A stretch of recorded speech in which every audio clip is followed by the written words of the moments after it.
Hello' বন্ধু, current আছামলৈ স্বাগতম। আজি আপোনালোকক কেইটামান কথা অৱগত কৰিবলৈ লৈছোঁ। সেই কথাকেইটা হৈছে যে অসমৰ সাঁচি গছ বা অসমত সাঁচি খেতি কৰাত আপোনালোকৰ কিবা অসুবিধা হৈছে নেকি?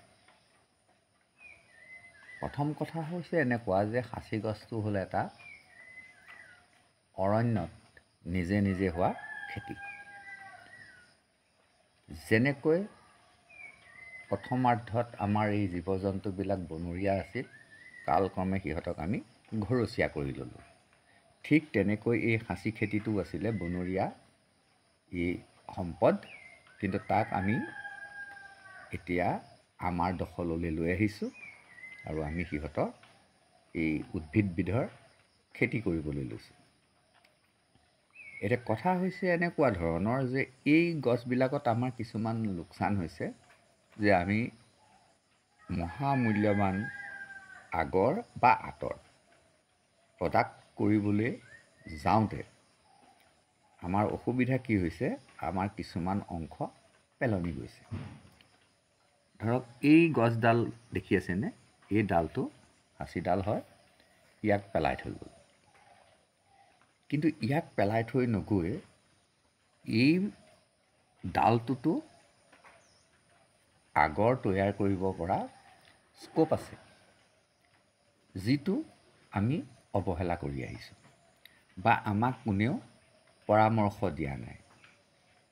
যদি আমি আমাৰ কৌশল প্ৰয়োগ কৰোঁ, তেতিয়াহ'লে এই ডালটোতো আমি 1000 টকাৰ মাল গঢ়ি তুলিব পাৰিম। মানে এই পেলনীয়া ডালটোতো আমি 1000 টকা উপাৰ্জন কৰিব পাৰিম। বা এই যে আপুনি চকলকেইটা দেখিছে, ধৰিব পাৰিছে, এইটো মাটিৰ তলৰ পৰা সাঁচিৰ মূঢ়াটো খান্দি উলিওৱা হ'ল। খান্দি সেই মূঢ়াটো লৈ গ'ল আৰু তাৰ কিছু অংশ পৰি গ'ল, মানে পেলাই থৈ গ'ল। এইডোখৰ দেখিছেনে? এই যে ক'লা ক'লাখিনি দেখিছে, এইখিনি হ'ল কচ মাল। এইখিনি আগৰ নহয়, ক'লা ক'লা দেখিলেও এইখিনি আগৰ নহয়, এইখিনি কচ। এই কচখিনিৰ পৰাই হয়তো আগৰ জন্ম হ'লহেঁতেন, আগৰৰ সৃষ্টি হ'লহেঁতেন, কিন্তু সময় লাগিব। আৰু সময় লাগিলেও আমি সেই পইচাটো আমি নাপাওঁ। কেলৈ নাপাওঁ? বস্তুটো আমি ৰ মেটেৰিয়েল হিচাপে বিক্ৰী কৰি দিছোঁ। যেনে ধৰক আপুনি যদি এক গাড়ী কুমাৰ মাটি বিক্ৰী কৰিছে, তেতিয়া আপুনি 400 টকা পাব।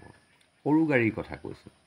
সেইটো আগৰ প্ৰচেছ আছিলে যে গৰু গাড়ী এখনত বা ঘোঁৰা গাড়ী এখনত এগাড়ী কুমাৰ মাটি দি দিয়ে, 400 টকা পায়।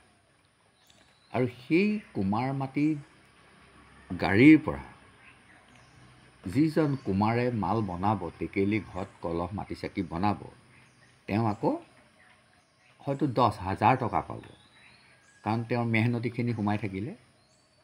ঠিক তেনেকৈ এই সাঁচিৰ মূঢ়াটো যিজনে খান্দি লৈ গুচি গ'ল, তেওঁ হয়তো 8,000 বা 10,000 টকা পাব, কিন্তু তেওঁ মোক হয়তো 800 টকাহে দি যাব, কাৰণ তেওঁৰ মেহনতি আছে।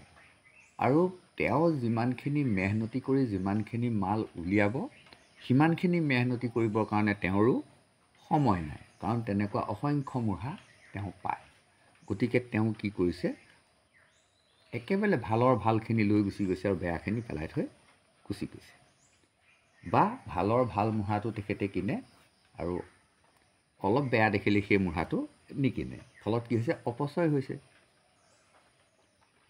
এতিয়া হৈছে এইখিনি কথা আমি আকৌ পাতিম। আজি কেইটামান কথা আপোনাক মই সুধিব বিচাৰিছোঁ যে আপুনি, প্ৰথম প্ৰশ্নটো হৈছে আপোনাৰ ঘৰত সাঁচি গছ আছেনে? তাৰ পাছত মই সুধিছোঁ যে আপোনাৰ সাঁচি গছত মাল ধৰিছেনে? তাৰপিছত আপুনি মোক কওক যে আপোনাৰ সাঁচি গছডালত দাম দিছেনে? আকৌ কম যে আপোনাৰ সাঁচি গছডালত আপুনি বিচৰা ধৰণে পইচা দিছেনে? মাইনাছ, চবতেই মাইনাছ হৈছে। কাৰণ আপুনি আপোনাৰ গছডালত বিচৰাৰ সমান পইচা নাই পোৱা, আপোনাৰ সাঁচি গছডালত মাল নাই ধৰা, আপোনাৰ সাঁচি গছডালত বেপাৰীয়ে দাম দিবলৈ মুঠেই আশা কৰা নাই, তেতিয়াহ'লে আপুনি কি কৰিব? সেই সমস্যাখিনি সমাধানৰ কাৰণে আপুনি মোৰ এই চেনেলটো নিয়মীয়াভাৱে চাই থাকক। এটা এটাকৈ মই আপোনালোকক সমাধান দি যাম। আজিলৈ মই ইমানতে মোৰ ভিডিঅ'টো সমাপ্ত কৰিছোঁ। আকৌ লগ পাম। ধন্যবাদ।